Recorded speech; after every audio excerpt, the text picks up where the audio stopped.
युवक की शर्मीली आदतें उसके जीवन को नकारात्मक रूप से प्रभावित कर रही थीं। परिणामस्वरूप वह अपने परिवार के सामने भी सहजता से संवाद नहीं कर पा रहा था। उसकी इस स्थिति को लेकर उसके माता-पिता चिंतित थे। वे यह चाह रहे थे कि उनका बेटा आत्मविश्वास के साथ अपनी बात स्पष्ट रूप से रख सके।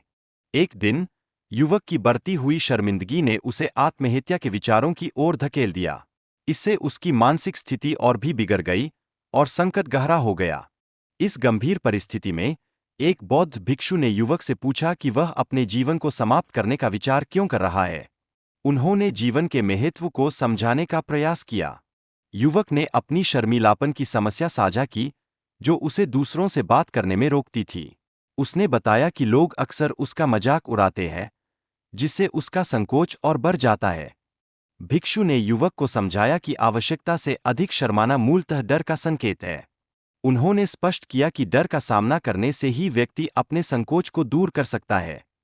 युवक ने अपने पिता से डरने का कारण साझा किया, यह मानते हुए कि उन्हें नाराजगी होगी। यह नकारात्मक भावना उसके आत्मविश्वास को कमजोर कर रही थी। इस मुद्दे को समझते हुए बौद्ध भिक्षु ने युवक को एक विशेष कार्य करने का सुझाव दिया। यह कार्य उसके लिए एक चुनौती प्रस्तुत करता था, जिसे उसे अपनाना आवश्यक था। अंततः युवक अपने पिता से धन मांगने का साहस जुटाता है। यह कदम उसके डर को पार करने में सहायक होता है, जिससे उसके आत्मसम्मान में वृद्धि होती है। इस अनुभव के दौरान बौद्ध भिक्षु ने युवक को बताया कि किसी भी कार्य को आरंभ करने से पहले उसकी संपूर्ण जानकारी लेना आवश्यक है। यह निर्णय प्रक्रिया का एक महत्वपूर्ण हिस्सा है।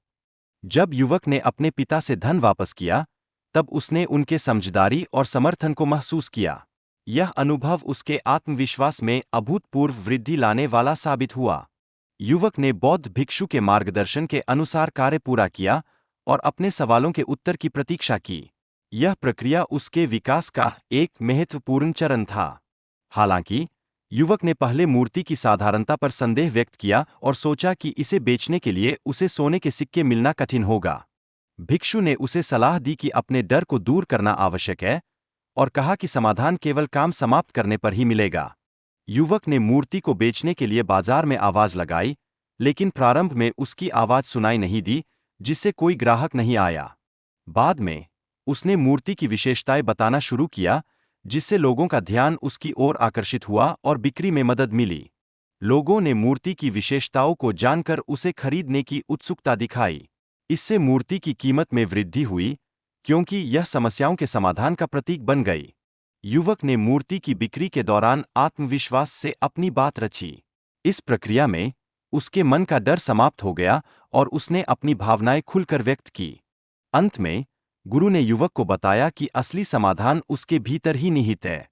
उसने अपने डर को समाप्त करके आत्मविश्वास प्राप्त किया, जिससे आगे बढ़ने का मार्ग साफ हुआ।